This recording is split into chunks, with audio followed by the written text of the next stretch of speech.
time kong bumaba dito sa Betigo Belmonte. Ano kayang meron dito? Sana may kainan dito. First time ko yatang bababa ng station at lalabas mismo sa station. Parang walang kainan dito ah. Hello? Ayan yung Betigo Belmonte Station. So walang kainan sa loob. Pero may naspatan ako na malapit na kainan dito. Parang feeling ko pares to eh. Mami with rice, kuya? Po? Kahit huwag na, kuya? Po. Oh, mami with rice. Thank you po. Ito pala yung rice. Napagalat ang hindi kumakain. Sorry. Nalagyan yata nito. Nalagyan natin ng garlic. Spring onion.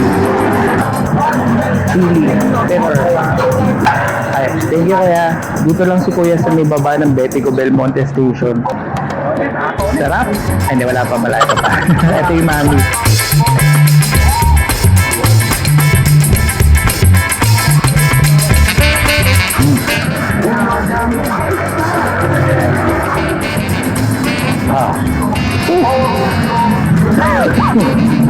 Sarap.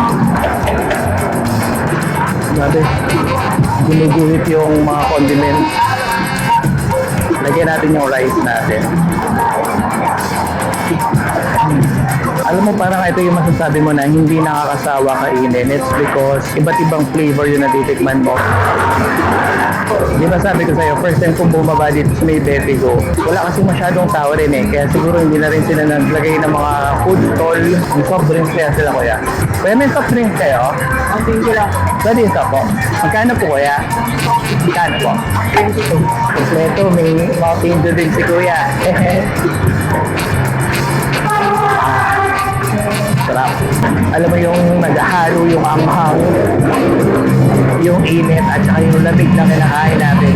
Ang nagustuhan ko sa kanya yung beef niya. Very tender yung meat. Mommy with rice.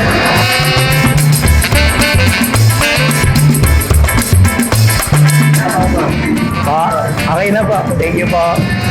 Nag-aanap kasi ako ng kainan sa station ko yun, wala dun eh.